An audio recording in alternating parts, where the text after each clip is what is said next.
Jacob's Anime Recap. Tulad ng iba pang noble prince, si Alan ay tamad din sa buong kanyang buhay. Tinawag si Alan ng kanyang mas bata na kapatid sa buhay na ito na sinasabing naghihintay ang kanilang ama para sa kanilang presensya sa ibaba. Kaya, nagmamadali si Alan at nag-aayos para bumaba kasama ang kanyang kapatid, walang tanong na iba.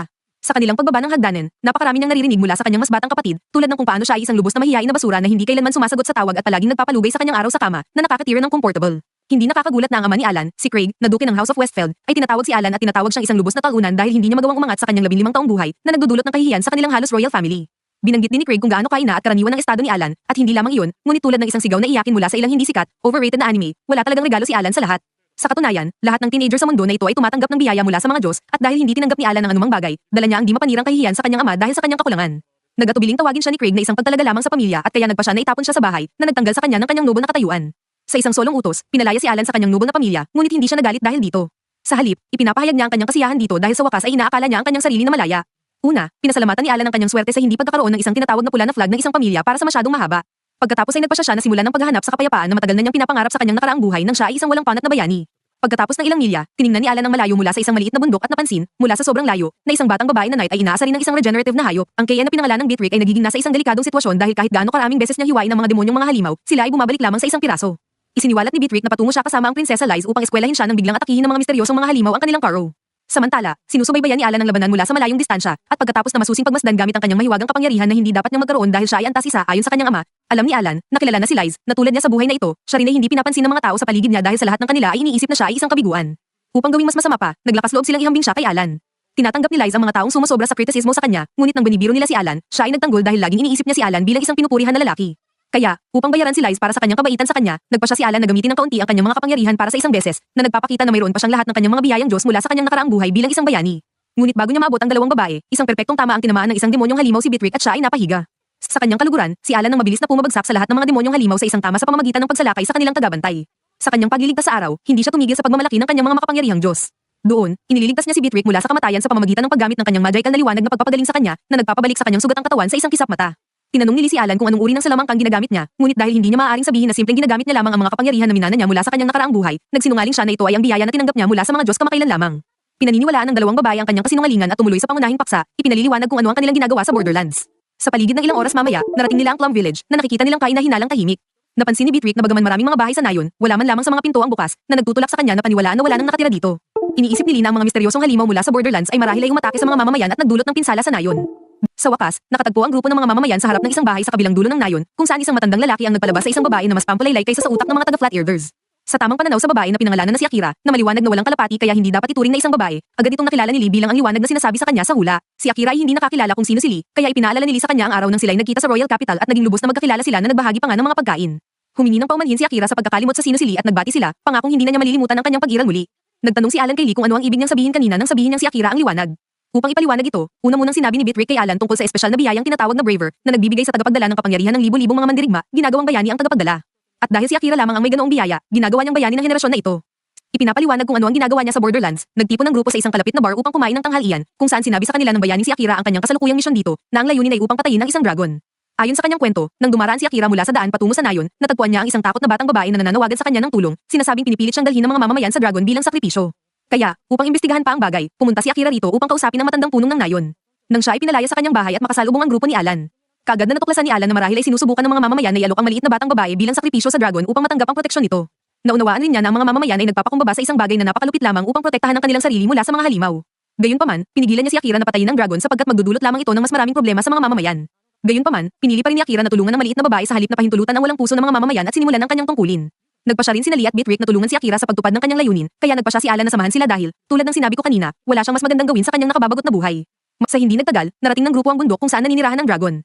Ngunit bago pumasok sa labanan, pinigilan ni Akira sila upang magkaroon ng isang estratehikong plano, na nagtulak sa iba na magbigay ng mga ideya na makakatulong sa kanila na talunin ng dragon. Iniharap niya sa lahat ang kanyang sariling ideya, na sinasabing siya ay magpapatungo sa tuktok ng bundok gamit ang pangunahing daan, habang ang tatlo pa ay mag-iikot mula sa likod upang biglang dumating sa dragon. Inalok ni Alan na maging sa unahan kasama si Akira dahil alam niyang mas malakas siya kaysa sa kanya. Gayunpaman, tumanggi si Akira na sumang-ayon sa ideyang iyon dahil alam niyang sa ganun ay solo lamang ni Alan ang buong operasyon at kukunin niya ang lahat ng saya para sa kanyang sarili. Ayon sa orihinal na plano ni Akira, sinimulan nila ang kanilang operasyon. Masigasig na umalis si Akira na may malaking ngiti, nagbibigay ng vibes na siya ay magtatagumpay laban sa dragon ng mag-isa. Sa kabilang banda, sina Alan, Lee, at Beatrick ay gumawa ng kanilang sariling ruta patungo sa tuktok ng bundok sa pamamagitan ng pag-akyat sa mabibigat na bato at tiyaking hindi maging awaran ng kanilang presensya ang dragon. Habang hinaharap ni Akira ang pula at higanteng dragon, natuklasan ni Alan na marahil ay pinilit ng kanyang ama na si Craig, ang duke ng Westfield, ang mga mamamayan na isakripisyo ang kanilang mga anak. Nag-aakala si Alan na hinihiram ng duke ang kapangyarihan ng makapangyarihang dragon sa pamamagitan ng pagbibigay ng mga sakripisyo ng tao, at kaya hindi pa napipigilan ng Royal Knights ng kaharian ang gayong mapanganib na hayop. Sinimulan ni Akira ang laban sa pamamagitan ng pagsasagawa ng isang brutal na spell ng kidlat sa dragon, na nabigo upang magdulot ng kahit na isang gasgas dito, na nagpa-realize sa kanya na hindi madaling talunin ng dragon. Bukod dito, natuklasan rin niya ang maliit na batang babae na kanyang iniligtas kanina, na nakahiga malapit, na nagpapa-realize sa kanya na ito ay isang masaklap na taktika ng dragon upang mangakit ng isang malakas na biktima upang laruin. Gayunpaman, nabigo ang dragon nang makita kung gaano kaina siya, ang bayani na si Akira, at natatawa ito sa kanyang pagiging bayani ng bayan. Tinanggap ni Akira ang kanyang kamatayan sa pagtanggap ng malaking puwang sa lakas sa pagitan nila, ngunit hindi hinayaan ni Alan na siya ay mamatay sa kamay ng masamang drawing na dragon. Pinatumba niya ito ng isang maliit na pagdura na nagpapakita kung gaano kadali para sa kanya gamit ang kanyang pinakamahusay na kakayahan, ang dulo ng mundo. Tumakbo si Alan patungo sa dragon, na sinasabing pinakamalapit sa Diyos, at tamaan ito sa kanyang manakor, na nagtapos sa kanyang walang hanggang buhay agad. Habang nagtatapos ang kanilang laban, nagiba ang malamig na talong ni Alan, pati na rin ang pangarap ng isang mapayapang buhay. Ngunit tinanggap niya ito sa ngayon dahil mayroon na siyang mga kaibigan na nagmamalasakit sa kanya, hindi lamang dahil sa kanyang lakas. Kinabukasan, nagising si Alan nagulat at humingi ng paumanhin sa pagtulog ng masyadong mahaba, ngunit pinatatahan ni Lee ang batang lalaki. Sa huli, ang laban-laban sa pula dragon na si Cain ay tiyak na sobrang nakakapagod. Kaya't nagtanong si Alan kung saan ang iba, at itinuro ng prinsesa ang gitna ng bukirin kung saan nag-aaway sina Akira at Beatrix sa isang laban ng pagsasanay. Pagkatapos, sinamantala ni Lee ang pagkakataon upang ipaliwanag ang kanyang kakayahan sa pagpapagaling ng mga tao na ipinakita niya noon.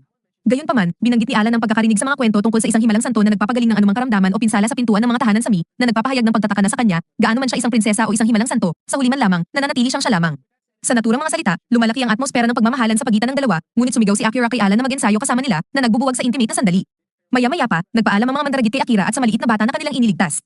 Inimbitahan nila itong sumama sa kanilang paglalakbay, ngunit hindi ito magkasundo sa mga karwahe, mas gusto niyang maglakad sa halip. Tinanong ni Liza kung sigurado si Akira na gusto niyang manatili sa isang bata, at sinagot niya na ang dalawa ay nagkapit-bisig na, at bukod pa rito, ang kanyang pamilya ay hindi na umiiral, kaya hindi magandang ideya na ibalik siya sa parehong baryo. Ang maliit na bata ay nagagalak sa pagkakataong ito upang simulan ang bagong buhay habang humihingi ng paumanhin si Akira kay Alan para sa naputol na tibak, na pakiramdam niya ay siya dapat ang kumitil sa dragon sa halip na iniwan lahat sa batang lalaki.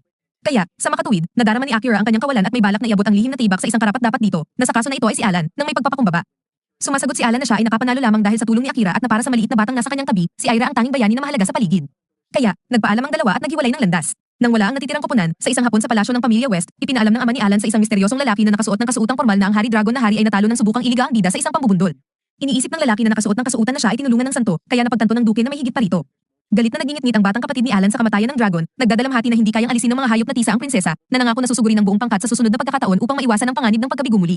Gayunpaman, pinaalala ng duke sa kanila na ang kamatayan ng dragon ay nagdulot ng pagkakalimitan ng material, kaya't hindi nila maaaring sayangin ang mga mahiwagang anyo ng buhay. Iniisip ng batang ito na ang pagiging matipid na ito ay magpapalaya sa prinsesa, ngunit pinatitiyak ng duke na habang nasa teritoryo ng West ang Tarbet, hindi magiging kakulangan ang mga pagkakataon upang hulihin siya. Gayunpaman, higit sa lahat, nais ng duke na malaman kung natagpuan na ang elf, at sinasagot ng hindi kilalang lalaki na hindi kailangan ng pagmamadali dahil sa lalong madaling panahon ay ihahatid niya ang ulo ng elf sa dugong noble. Sa pag-alis ng lalaking nakasuot ng kasuotang formal, nagagalak ang duke sa pagkakataon na may libing ang mga nakababagot na puppet ng mga Diyos at makaganti sa pamilyang Westfield. Sa pagitan naman sa Caro, nagtatanong si Alan tungkol sa kaibigan ni Lee na isang panday, at ipinaliwanag niya na ang panday na ito ay naninirahan sa isang lungsod hindi kalayo mula sa kanila na tinatawag na Grandal. Gusto ni Lee na tanungin ang kanyang kaibigan na gumawa ng bagong tibak para kay Alan. Siya naman ay nagulat sa marinig tungkol sa mga lungsod sa gilid, samantalang pinatutunayan ni Beatrice na ang kanilang kaibigan ay isang magaling na profesional kahit na hindi maraming mga panday na elf. Pagkatapos, humingi ng paumanhin si Lee kay Alan para sa kanyang pagbubunyag, na nagdadala sa kanya sa buong sitwasyon na ito, at naglalayong ibigay ang tibak bilang gantimpala. Tinanggap ni Alan ang regalo ngunit nagtanong kung hindi ba dapat bumalik sa kabisera ang prinsesa. Ipinaliwanag niya na kanyang ipinaalam na sa kanyang ama, bukod pa sa pagiging kasama ni Beatrice habang bumabagsak si Mike. Itinatag ng grupo ang kampo upang matulog, at nag-aalok si Beatrice na magtanggol ng apoy, ngunit ginamit ni Alan ang kanyang kapangyarihan upang lumikha ng apoy para sa lahat, na nagiiwan sa mandaragit na nagulat.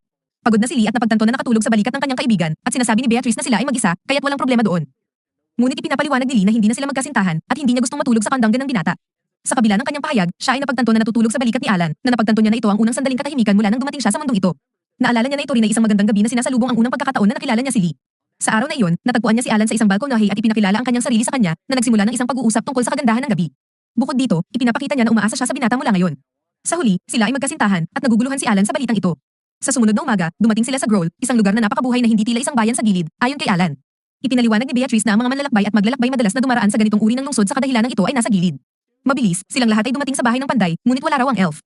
Napansin ni Alan na hindi nakasara ang pinto, kaya pumasok ang mga babae at tinawag ang kanilang kaibigan na si Noel, samantalang tinitingala ni Alan ang kahusayan ng pagkakagawa ng mga armas sa loob. Sa sandaling iyon, sumigaw si Lee nang makita si Noel na walang malay sa sahig, ngunit pinananatagan ni Beatrice na ito ay normal na pagtulog ng elf. Sa ganitong paraan, pinagaling ng santo ang kanyang kaibigan, at ipinaliwanag ng tagapagsanggalang na si Noel ay hindi kumakain, umiinom, o natutulog kapag nagsisimula siyang gumawa ng sandata at kaya't napapagod siya at nawawalan ng malay. Hinihiling na ng prinsesa sa kanya na mag-ingat sa trabaho, ngunit hindi siya nakikinig.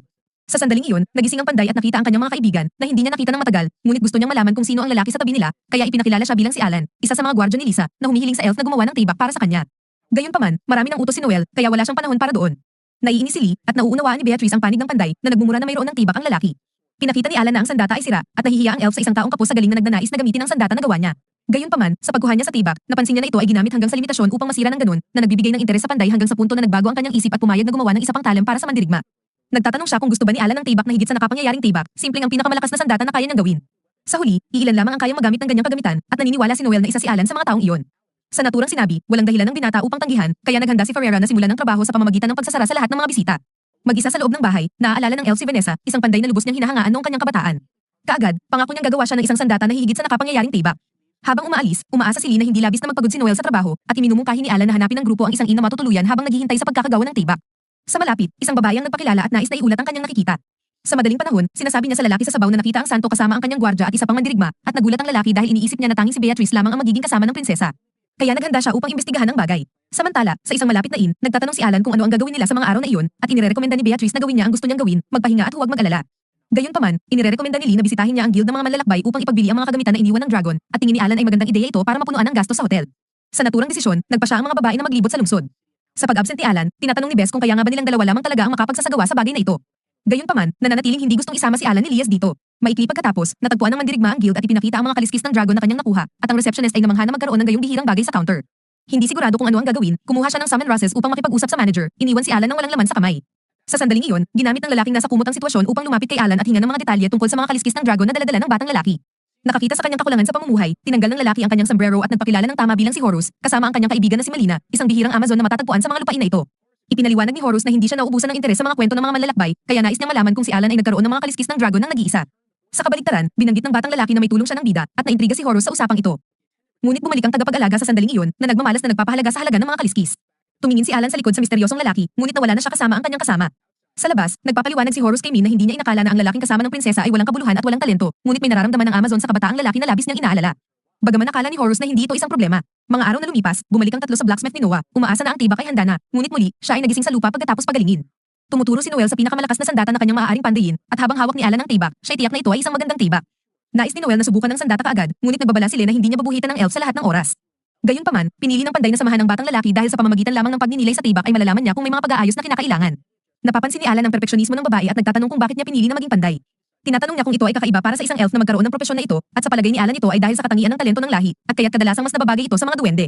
Pagkatapos ay ibinubunyag ni Noela na itinaguyod siya ng isang duwende at hindi niya alam kung saan siya ipinanganak o sino ang kanyang mga magulang, ngunit naaalala lamang niya na siya ay nasa isang hindi kilalang lugar, naglalakbay ng walang direksyon hanggang siya ay iniligtas ni Vanessa.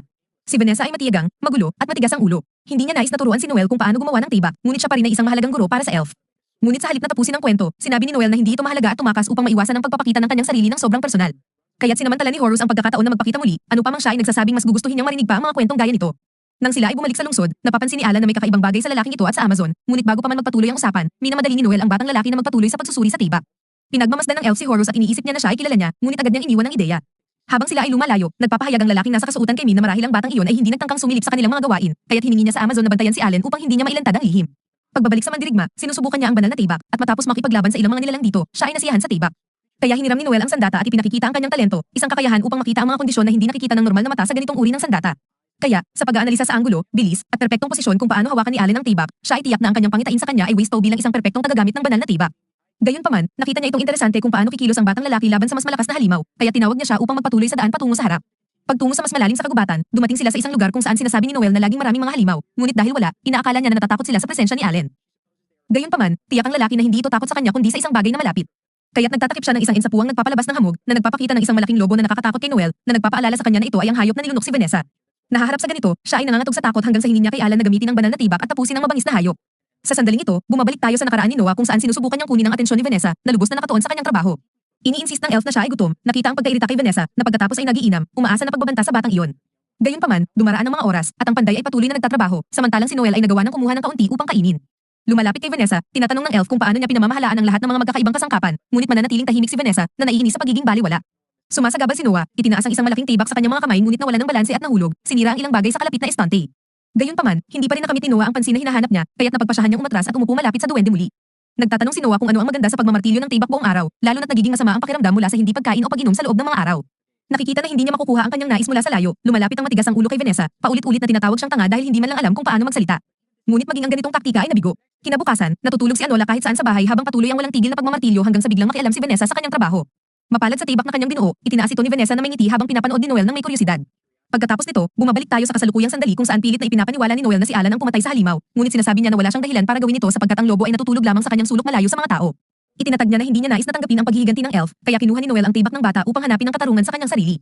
Gayunpaman, hindi nirerekomenda ni Alan na gawin iyon, ipinaliwanag niya na may hadlang ang nilalang, ang Fenter, na nagpapawalang bisa sa anumang atake na mas mababa sa tiyak na antas. Ang tibak na ito, halimbawa, ay hindi man lamang makakalagay ng gasgas sa halimaw. At ipinapaalala niya kay Noel na alam niya ito dahil hindi pa niya nalilikha ang isang sandata na mas malakas kaysa sa banal na tibak. Sa ganoong paraan, iniwan ni Alan ang desisyon sa mga kamay ng elfo. Pagbalik sa kanilang tahanan, ipinaalam ng mandirigma sa iba pang grupo tungkol sa malaking hayop sa pampang na rehiyon. Siya ay naniniwala na mayroong nagdala ng Fenner sa teritoryong ito dahil ang hayop ay nakubli ng isang uri ng mahika. At may hinala si Alan tungkol sa dahilan. Bago iyon, tinanong niya kung inilantad ni Lee at Beatrice ang kanilang tunay na layunin at napagtanto ng mga babae na hindi nila magagawang itago ang anuman mula sa kanya. Kaya, ipinaliwanag ni Lee na mga 3 buwan na ang nakararaan, pinatay ang kilalang General Searle, isa sa pinakamatibay na sundalo ng kaharian. Walang nakakaalam kung bakit, ngunit ang salarin ay kumuha ng ulo ng general kasama niya. Maraming mga ensiklopedya ang ginamit upang subukang alamin ang motibo, ngunit hanggang ngayon, hindi pa rin ito alam. Ang mga hinala ay nagpapahiwatig na ang salarin ay isang demonyo dahil ang mga nilalang na ito ay gumagamit ng mahika na hindi kilala ng mga tao. Ngunit dahil hindi kilala ang mga demonyo sa pagpatay sa mga tao at pag-aalala sa politika, marahil ay nasa ilalim siya ng mga utos ng iba. Dahil sa lahat ng mga dahilan na iyon, sina Lee at Beatrice ay nag-iimbestiga sa kaso na ito sa lungsod na ito. At matapos ang ilang pag-iisip, naniniwala si Alan na may sospek siya. Samantala, sa border ng Mayan, natagpuan ni Wonders kung sino ang nakabasag sa sikat na pagkukubli dahil ito ay hindi simpleng bagay na gawin. Kaya, siya ay naniniwala na mayroon siyang kinasasangkutang mas mapanganib na kaaway kaysa iniisip ni Horus. Nang bumalik siya sa kanyang boss upang iulat ang kanyang misyon, ipinaalam niya dito na malapit na niyang gawin ang kanyang hakbang dahil tapos na ang kanyang panahon sa lungsod na ito. Kaya, kailangan ni Mayan na dalhin ang mga ulo ng mga elfo at santo. Nakikita ang takot ng babae sa hiling, tinanong ni Horus kung paano maging ganito kasensitibo ang isang kinatatakutang Amazona. At nang lumitaw ang mahiwagang subordination collar sa babae, ginawa ng lalaki na malinaw na hindi niya tatanggapin ang hindi bilang sagot. Samantala, si Noel ay gumagawa ng bagong mga sandata at naaalala ang sinabi ni Alan na depende sa kung paano nito pinapakinis ang kanyang tibak, baka isang araw ay magagamit ito para makasakit ng Fenner. Tinanong ni Noel ang batang lalaki na sabihin sa kanya ang lahat ng alam niya tungkol dito, at sumasang-ayon, hinihiling ni Alan sa elf na hindi maging labis ang kanyang pagkamasigasig sa mga ituturo niya. Matiyag ang tumutok sa kanyang layunin, si Noel ay siguradong isang araw ay magagawang lampasan ang banal na tibak. Ngunit ang kanyang pagod ay umabot sa puntong napahiga siya ng muli. Saka, isang bangungot ng sandaling ang Fenner ay sumalakay sa kanyang tahanan, at si Noel ay naipit sa ilalim ng mga guho na bumagsak mula sa kisame. Sinubukan ni Vanessa na labanan ng Fenner habang kinikilala ni Horus na siya ay isang magaling na panday, ngunit iyon ay isang problema para sa kanya dahil hindi niya nais na may makagawa ng mga sandata na mas mahusay kaysa sa mga banal na tibak. Sa sandaling iyon, lumalapit si Vanessa laban sa lobo, ngunit ang mahiwagang kalasag na taglay nito ay pumuputol sa kanyang tibak, iniwan siyang lubos na nasa awa ng nilalang. Pagkatapos makipaglaban kay Vanessa, tinungo ng Fenner ang elf, ngunit lumitaw si Ira at nagmarcha ng kidlat sa halimaw. Dahil walang epekto ang magic sa kanya, lumapit ang bayani at tinaga siya ng kanyang tibak, pilit na pinapasalungat si Horus kasama ang nilalang. Sa mga kaaway na tumatakas, si Noah ay pumunta sa bangkay ng kanyang guro upang luksuhan ang kanyang pagkawala. Sinubukan ni Akira na kumbinsihin siya na alagaan ang kanyang mga sugat, ngunit nagtanong si Noel kung bakit mayroong tibak ang bayani na kaya siyang saktan ngunit si Vanessa ay hindi. Agad namang niyakap ng batang elf ang sandata na muling ginawa ng kanyang guro at umiyak ng maluha-luha sa harap ng kanyang katawan. Sa pagtunog ng pagsikat ng araw, nagising si Noel na pakiramdam niyang kakaiba ang kanyang pakiramdam at narinig ang isang ingay sa labas. Iniisip niyang si Lee ito, ngunit si Alan pala na nagche-check kung talagang hindi na lalampas-lampas sa trabaho ang panday gaya ng pangako. Matapos ang isang mahabang araw ng trabaho, natapos ng panday ang isa pang tibak at bumalik dito sa gubat kung saan huling nakita ang Fenner, humingi siya ng paumanhin kay Alan dahil sa paggamit ng kanyang tibak. Matapos ang mahabang lakaran, hinarap ni Noel ang kanyang kalabang rival at itinaas ang tibak upang tumusok sa halimaw, ngunit narinig niya ang tunog ng tibak at binugbog muna siya ng elf. Matapos magpumilit si Noel na tumayo, lumitaw si Horus at namangha na hindi nasira ang dalaga ng paglalagay ng Fenner sa kanya. Sa wakas, ibinunyag niya na hinahanap niya ang elf na si Noel Leonard. Itinanong ng elf kung papatayin siya ng lalaki tulad ng ginawa niya kay Vanessa, at sa pagkakarinig sa pangalan na iyon, kinamot ni Horus ang kanyang baba at naalala na ang elf na ito ay tila kilala nga dahil siya ang kasama ng panday na duwende. Dahil dito, pinaniniwalaan ni Horus na ang pagpatay sa panday at sa kanyang alagad ng Fenner ay isang pagkakataon ng tadhana. Ngunit sinubukang pigilan ni Noel na mangyari ito. Gayunpaman, nang sumalakay siya sa lobo, tumalon ito sa kanya at sinuntok siya sa likod gamit ang kanyang hind paa. Dahil dito, nais ni Horus na tanungin ng isang huling bagay bago lamunin ng lobo ang elf. Gusto niya malaman kung maglilingkod ba siya sa kanya dahil ang kanyang kahangahangang talento ay masasayang lamang sa tiyan ng Fenner. Ang talentong ito ay ang Grom Vision, ang mata ng hari ng diwata. Mayroon lamang 5 kilala at 8 regalo sa mundong ito, at ito ay isa sa mga ito. Gayunpaman, ipinapangako ni Horus na pararangalan ng panday, tulad ng ginagawa niya hanggang sa araw na ito sa kanyang nakakasubordinate na Amazon. Dahil matapos sirain ni Horus ang kanyang tahanan, dinala niya ang babae upang maglingkod sa kanya. Harapin ito, sinasagot ni Noel na mas gusto niyang mamatay kaysa maglingkod sa lalaking ito. Kaya't pinagsisihan niya ang maling desisyon ng babae at inuutusan ng malaking lobo na tapusin na ito. Ngunit bago magwakas ang lahat, lumitaw si Alan at niligtas ang buhay ng kanyang kaibigan. Nakita ni Horus ang kakayahan ng binata at inamin na binabaan niya ang kanyang mga talento, ngunit sa parehong oras, pinagkakamalan niyang kamangmangan para sa binata na iwan ang kanyang pangunahing posisyon upang makarating doon dahil kung may mangyayaring masama sa prinsesa, mahirap siyang marating sa oras. Sa kabilang banda, si Mayan ay nasa loob na ng silid ni Lee at Beatrice. Gayunpaman, habang lumalapit siya sa higa ni Prinsesa Lee, ito ay isang nakatali lamang na kumot. Sa katunayan, ang dalawang ito ay handa na para sa pagharap na ito at naghihintay ng nakatago para sa pagdating ng Amazon. Sa pagbabalik kay Alan, pinagtawanan niya ang kay-abangan ng kalaban dahil sa kahit isang sandali hindi niya naisip na maaaring madiskubre si Mayan. Alam ang paraan kung paano ito gumalaw, naglagay ng harang na nagpapawalang bisa sa pagkakatago sa paligid ni Lee. Siya ay naging target ng mga ganitong plano ng ilang beses sa kanyang nakaraang buhay kaya't sanay na siya sa mga ito. Natutuwa si Horus na nabanggit ng batang iyon ang kanyang pinaniniwalaang nakaraang buhay at alam niya na kahit na nahayag na si Mayan, hindi ibig sabihin ay kayang talunin siya ni Beatrice. Sa loob ng kwarto, nagbanggaan ang dalawang mandirigma para sa buhay ng prinsesa. Ngunit nang si Beatrice ay handa nang magpakawala laban sa kanyang kalaban, hinihiling ni Lee na itigil niya agad. Sa pagkakataong ito, sinamantala ng Amazon ang pagkakataon at sinuntok ang kanyang kalaban sa siko, pinaulila ito. Sa ganitong paraan, malinaw ang daan para kay Mayan na tapusin ang prinsesa. Ngunit sa halip na tapusin ang gawain, nag-atubiling ang Amazon hanggang sa nagawa ni Beatrice na iligtas ang kanyang kaibigan sa tamang panahon. Habang nanonood ng laban mula sa malayo, napagtanto ni Alan na hindi na kailangan ng dalawa ng anumang tulong at ipinaalam kay Horus na nabigo ang kanyang pagsisikap na pagpapatupad. Gayunpaman, naniniwala si Horus na siya ang nasa kontrol ng sitwasyon sapagkat hindi maaring masaktan si Fenner ng walang sagradong tibak. Kaya't iniutos niya sa lobo na sirain ng matigas ang ulo na batang iyon at ang kahangahangang presensya ng hayop ay nagpabalik sa alaala ni Noel ng kanyang sinaunang trauma at sumigaw para kay Alan. Ngunit nagtagumpay ang mandirigmang buksan ang butas sa katawan ng halimaw ng walang malaking problema, kaya tumakas si Horus. Sa sandaling iyon, sa harap ng napakalaking puwersa, agad na dinala ni Alan si Noah pauwi, na kumuha ng pagkakataon sa katotohanan ang elf ay naglaho pagkatapos niyang pagalingin ito. Bukod pa roon, siya ay nagpagod sa pagsasanay kaya inaasahan ng pagtulog. Sa sandaling iyon, si Lee ay tumakbo patungo sa kanyang kaibigan upang makita kung paano ito. Sa kabutihan, ang lahat ay nasa ayos, ngunit hindi masaya si Noel.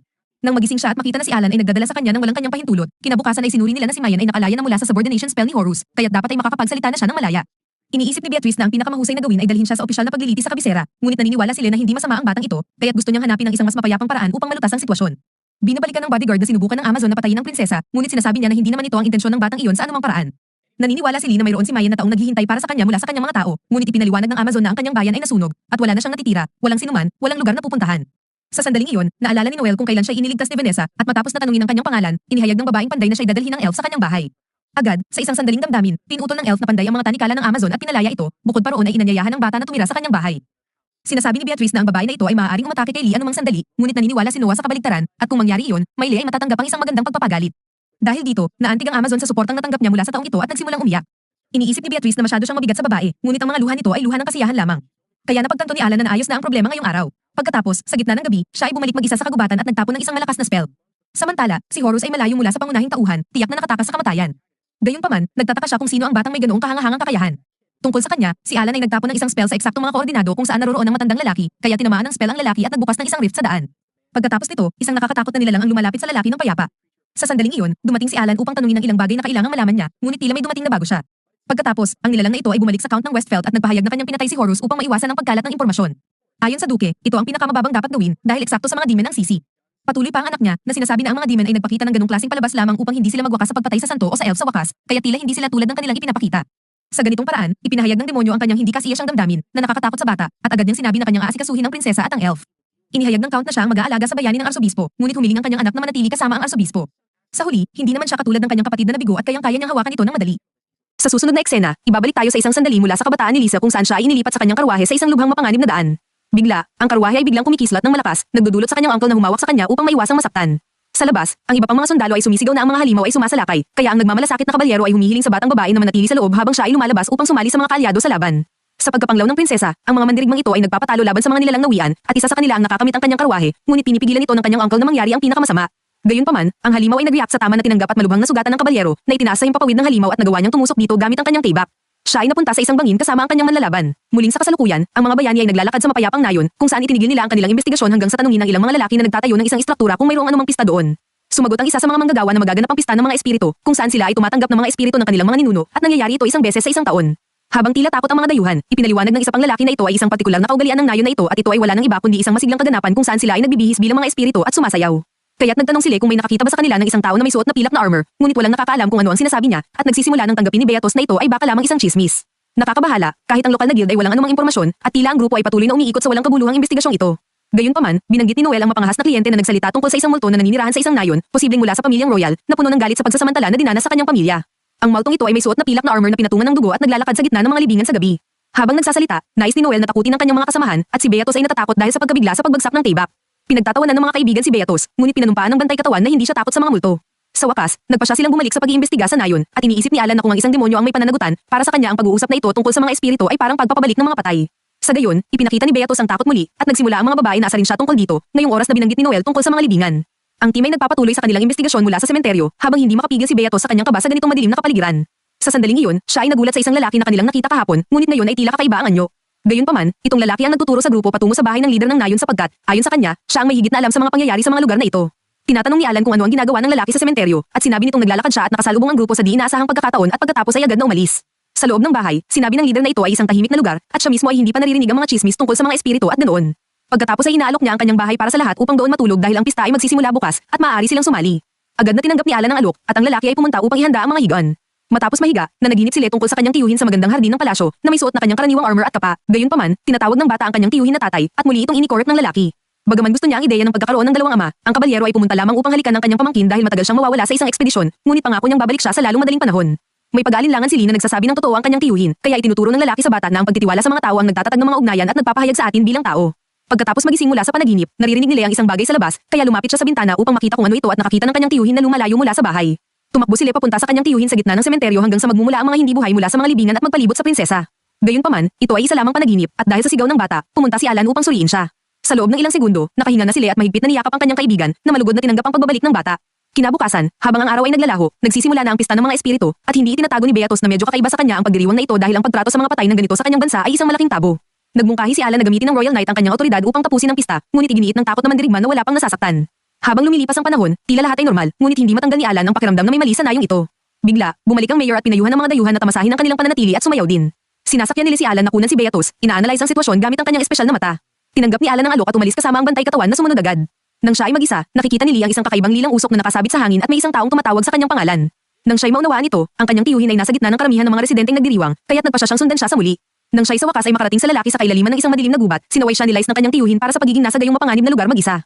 Ngunit iginiit ni Lee na kasama niya ang kanyang tatay, at sa buong panahon na iyon ay nagtataka siya kung nasaan ito matapos siyang mahulog. Isang malaking paghahanap ang isinagawa, ngunit hindi nakita ang kanyang katawan, at nagpapaniwala ito sa prinsesa na buhay pa ang kabalyero. Kaya itinanong niya kung ano ang ginagawa nito sa buong panahong iyon, at sinabi ng tiyuhin na kinamumuhian niya ang royal family at nagtago upang maghiganti sapagkat ang kanyang kapatid, ang ama ni Lisa, ay sinusubukang patayin siya. Ang prinsesa ay hindi naiintindihan kung bakit, kaya ipinaliwanag ng kabalyero na ang hari ay laging naghahanap ng mga likas na kagalingan tulad ng kapangyarihang puksain ng mga dragon, lumikha ng mga walang kapares na sandata, dobling lakas ng mga sundalo, at magdala ng kaluwalhatian sa bansa. Ang kakayahang tukuyin ng anumang kagalingan at, sa huli, ang malikhaing kapangyarihan ni Lisa. Bawat isa sa mga kapangyarihang ito ay may kakayahan na sirain ang kaharian, at ang mga tagapagdala ng gayong kakayahan ay tinatawag na mga manika ng mga Diyos. Nagpapahayag si Lee kung gaano kabaliw ang mga ito, at sumang-ayon ang kanyang tiyuhin ngunit binalaan na ang hari ay may ibang pananaw. Sa isipan ng hari, ang mga tagapagdala ng likas na kagalingan ay mga rebelde na dumating upang magdala ng pagwasak sa pangalan ng mga Diyos. Kaya't nagpasya siyang patayin ang mga ito lahat, at gusto ng tiyuhin ni Lisa na iligtas siya. Gayunpaman, bagaman ito'y totoo, gusto ni Lee na subukan na malutas ang buong sitwasyon sa pamamagitan ng pakikipag-usap dahil minsan sinabi ng kanyang tiyuhin na ang pinakamahalaga ay palaging magtiwala sa mga tao. Sa gayon, sumasang-ayon ng lalaki na sinabi niya iyon ngunit madali niyang napagtanto na wala siyang ibang pagpipilian kundi patayin si Lisa ng marahas. Kaya't hinugot niya ang kanyang tibak laban dito, ngunit sa mismong sandali na siya ay magtatapos ng buhay ng kanyang pamangkin, sumali si Alan sa tamang panahon. Kinikilala ng kabalyero ang binata bilang ang nabigo na nakipag-ugnay kay Lee, ngunit hindi dumating si Alan para sa maliit na usapan. Nais niyang mabalik si Alfred kaagad, kaya't isinasagawa niya ang kanyang mahika upang sirain ang sumpa.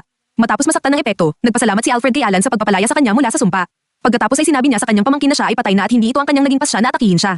Bukod pa rito, sa realidad, hindi ganoon ang iniisip ng hari na nabanggit niya noon, ito ay gawa ng mga demonyo. Gayunpaman, totoo na kinamumuhian niya ang royal lineage. Bilang pangalawang nasa linya sa pagsunod, marami ang gumawa ng lahat upang kunin ang kanyang pansin, at may ilan pa nga na nagtangkang sirain ang kanyang ugnayan sa kanyang sariling kapatid. Dahil sa mga ito at iba pang mga dahilan, napagtanto ni Alfred na kinamumuhian na niya ang nangingibabaw na sanlibutan ng royalty at nagpasya na iwan ang kanyang posisyon, nagsisimula ng bagong buhay mula sa simula. Sa bagong buhay na ito, may mga tagumpay siyang naabot tulad ng pagiging vice-kapitan ng unang order ng mga kabalyero, ngunit ang katotohanan ay sa wakas, ang tanging kapayapaan niya ay si Lee. Pagkatapos ibunyag ang buong katotohanan, ipinaalam ni Alfred na nauubos na ang oras niya, kaya't hinihiling niya kay Alan na alagaan ang kanyang minamahal na pamangkin. Sa wakas, gusto niyang hamanin ng binata sa isang laban sapagkat sa huli, si Alan ang magiging responsable sa pinakamahalagang kayamanan ng lalaki at kailangan niyang malaman kung karapat-dapat ang binata. Kaya nagsimula si Alfred sa laban, hindi bilang isang bangkay kundi bilang isang tao, isang kabalyero, at isang ama. Mula sa simula, ang duelo ay tila balansedo, bagaman hindi nagpapigil si Alan. Binabalikan ni Alfred na ngayon ang pista ng mga espiritu, kung saan nagkakasama ang mga buhay at patay, at ang labang ito ay pinakamahusay na halimbawa nito. Tulad sa isang panaginip lamang ng isang gabi, ito ang tanging pagkakataon upang sumayaw kasama ang mga hindi nababalik. Sa kabila ng magaan na kalikasan ng duelo, tila balisa si Lee, ngunit sa katunayan, siya ay pumasok sa isang estado ng pagdadalamhati nang maalala niya ang isa pang pangyayari kung saan siya ay nagtanong kay Alfred kung aalagaan niya siya mula sa masasamang halimaw. Sa pagbalik sa realidad, may pagkakataon si Lee na sa wakas ay magpaalam sa kanyang tiyuhin, at may pagkakataon din siyang humingi ng paumanhin sa kanya para sa pag-alis niya ng ganito. Bagaman sinumpa niyang siya ay okay dahil aalis siya na alam na siya ay isang tunay na anak sa kanya. Nang tawagin siya nitong tatay, kailangan niyang labanan ng kasiyahan na itago ito, at iyon ay napakahirap. Sa wakas, kinukuha ni Liz ang kamay ng kanyang stepfather at sinasabi na mahal niya ito, habang si Alfred ay wakas na umaalis para sa huling pagkakataon sa pagtatapos ng pista. Tahimik na pinagmamasdan ni Alan ang nayon sa paligid. Nang tanungin ng lokal na pinuno kung kailan niya natuklasan ang lahat, sinabi ni Alan sa kanya na alam na niya mula pa sa simula na ang bayan ay puno ng mga patay at nakontrolado ito ng lider. Gayunpaman, hindi naisip ni Alan na makialam dito sapagkat ang katotohanan ng nagkakasama ang mga buhay at patay ay hindi nagbabago sa katunayan na ang nayong ito ay mapayapa. Tinatanong ng matandang lalaki kung tunay na mapayapa ba ang isang lungsod sa ilalim ng pamumuno ng isang demonyo. Agad na tinutugis ng demonyo ang kanyang mga undead laban kay Alan, kaya't sinisira niya ang mga tali na nag-uugnay sa mga zombie sa kontrol ng lider ng nayon. Sa isang mabilis na atake, pinatay niya ang lahat ng kalaban sa harap niya at pagkatapos ay kinuha ang asul na bato na iniwan ng matandang lalaki. Sa ganoon, napilitang magulat ang demonyong naglilingkod sa ducal family ng Westfeld ng isa pang pagkabigo sa kanyang bahagi at tila nakaabala ito sa kanya. Ipinapakita ng ama ni Brett ang kanyang disgusto at sinasabi na ang pagpapalipas sa isang batang babae ay hindi makahadlang sa kanilang mga plano. Sumasang-ayon si Brett dahil kumpara sa demonyo, nagawa niya ang kanyang bahagi at dinala ang ulo ng arsobispo. Kinabukasan, habang tila nababahala si Lee, malinaw na ipinapahayag ni Beatrice na lagi siyang magiging kasama nito. Sa pagmamasid sa asul na bato, nakilala ni Alan ang kapangyarihan ng kanyang kapatid na si Brett dito. Nakakapagtaka, ang tanging bahagi na nananatiling pag-aari ni Alfred ay ang ulo, at ang ulo ng punong general na pumapatay ay nawala. Sa pag-uugnay ng mga impormasyon, natuklasan ni Alan kung ano ang nasa likod nito. Biglang, tumanggap si Lee ng mensahe na ang General Searle ay nagbalik at mabilis na nagulat ang tatlo sa balita. Sa susunod na eksena, habang nagmumuni-muni sa kanyang kabataan, sinundan ni Brett ang libingan ng sinuman. Ayon sa kanya, ang pinakamabait na babae na kailanman lumakad sa mundo na ito. Sa araw na iyon, ang kanyang nadama lamang ay takot sa harap ng isang walang pakiramdam na eksena. Mula noon, tuwing bumabalik sa normal na buhay, na laging dapat magpatuloy, ang tanging nadama ng kanyang ama para sa kanya ay pagkamuhi at awa. Araw-araw sa mga pasilyo ng Westfield Mansion, naririnig ni Brett ang mga komento ng katulong, palaging pinupuri ang kanyang kapatid na si Alan, habang siya ay pakiramdam na naiiwan sa tabi. Sa hindi malay o malay, nagsimula ang bata na ilabas ang kanyang galit sa mundo sa kanyang kapatid, na hindi siya kailanman itinuring na may pagpipigati, inilalarawan ng imahe ng kanyang ama sa kanya, na nakakakita kay Brett bilang isang kabiguan. Nang madaling araw, nagigising si Brett mula sa bangungot na ito at nagtungo upang batiin si CRRA, ang Panginoon ng Westfield, na bagaman kinikilala ang pagbati ng kanyang pinakabatang anak, may mga mata lamang para sa kanyang plano ng paghihiganti laban sa kaharian at mga Diyos. Sa ilalim ng puot na titig ni Brett, na naniniwalang siya lamang ang karapat-dapat na magsuot ng korona, sa pagitan naman, sa mga lansangan at lugar sa paligid ng kaharian ng Adela, kumakalat ang chismis ng pagbabalik ni General C, na sabi-sabi patay na, sa mga bibig at tenga ng mga tao ng malawakan. Ayon kay Clark, bise-kapitan ng unang pulutong ng mga kabalyero, ang mga chismis ay kumakalat tulad ng anumang chismis dapat, ngunit tila ang isa na ito ay kumakalat ng masyadong mabilis. Sa harap nito, gusto niyang malaman mula kay Kapitan Edward kung iniisip niya kung si Sir nga ang bumalik o kung isang uri ng impostor lamang. Naniniwala si C na anuman ito, hindi nito binabago ang dapat gawin ng unang pulutong, na pahintuin ang mga nagnanais na saktan ng kaharian. Sa opinyon ni Emmer, iyon nga ang gagawin ng general, at nakasalalay sa kanila ang pagpapanatili ng kagustuhan ng taong naghandog ng kanyang buhay upang protektahan ang kaharian. Pagdating sa isang eskinita sa lungsod, nagulat ang dalawang opisyal sa isang figure na nakatago sa isang kutson, ngunit agad nitong ibinunyag ang kanyang sarili bilang arsobispo.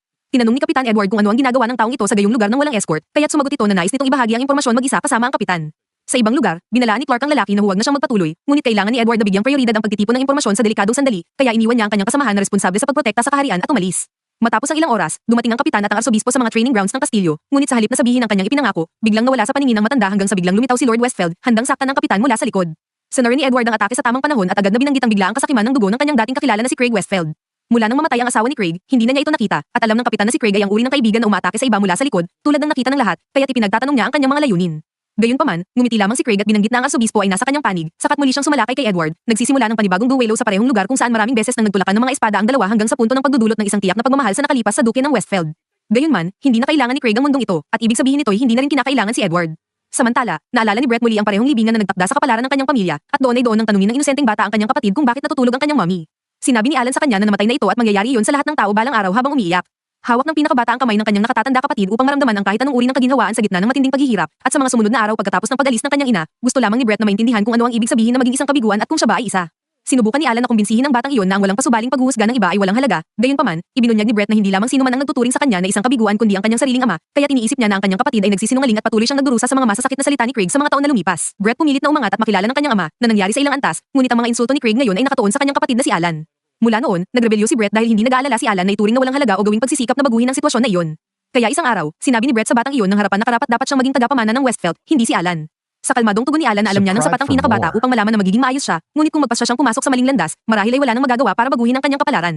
Bigla, isang impormante demonyo ang lumitaw sa harap ni Brett, nagpapalam sa kanya na ang mga negosasyon sa kanyang panig ay maayos ang pagtakbo.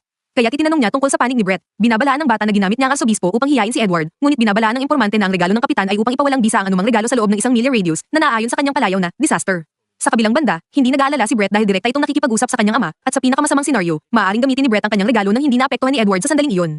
May dumating na isa pang impormante na nagsasabing ang bayani ay lumitaw, kaya't oras na upang harapin ang unang kwadranteng mga kabalyero.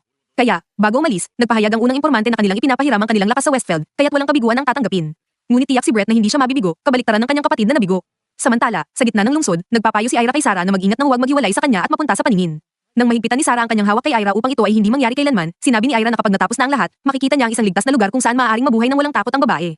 Habang nagpapatuloy sila sa kanilang daan, tinitingnan sila ng mga anino na nagbibigki sa lungsod hanggang sa magsawa si Ira sa paglalaro ng taguan at layo sa iba pang mga tao, humihingi ng pagsisiwalat mula sa mga anino. Harapin ng mga kaaway, ipinaliwanag ng babaeng bida na hindi mahirap sundan ang ganitong matinding uhaw sa dugo, ngunit sa anumang paraan, ipinapalagay niya na walang isa sa kanila ang may kakayahang talunin siya. Sa pagkakataong iyon, sumasang-ayon ng mga demon na hindi sila magtatagumpay, ngunit lamang kung si Ira ay mag-isa, na hindi ang kaso. Kaya isang demon ang naglagay ng parehong simbolo kay Sarah na ipinataw sa mga naninirahan sa sumpang nayon, na gumagamit ng mga buhay ng tagapagdala bilang pampasabog. Sa ibang salita, sa isang simpleng fireball, sisirit si Sarah sa himpapawid tulad ng dynamite, kaya't kailangan piliin ni Aura sa pagitan ng manatili at mapatay kasama ang babae o tumakas at iwan ito sa likuran. Dahil pinili ng babaeng bida ang unang pagpipilian, agad na ibinato ang mga fireball sa dalawang tao. Namamataan ng paligid ng Other Stella, isang miyembro ng unang pulutong ang nagpapalam kay Clark, ang bise-kapitan, na tila mapatla ang kanyang anyo. Nang maging tapat, inamin ni Clark na lubos siyang nag-aalala sa kapitan, bagaman pinaniniwalaan ng lahat na kaya niyang alagaan ang kanyang sarili. Sa sandaling ito, isang demon ay nagpakita sa harap ng mga sundalo, at hindi alam ni Clark kung ano ang gagawin dahil alam niyang hindi niya kayang harapin ang kaaway na ito sa mga puwersang mayroon siya sa kasalukuyan. Gayunpaman, ibinunyag ng demon na wala itong galit sa mga sundalo at handang sabihin ang katotohanan tungkol sa mundong ito. Samantala, lumitaw ang arsobispo sa balkonahe ng Royal Palace kasama si General Searle para sa isang talumpati sa mamamayan,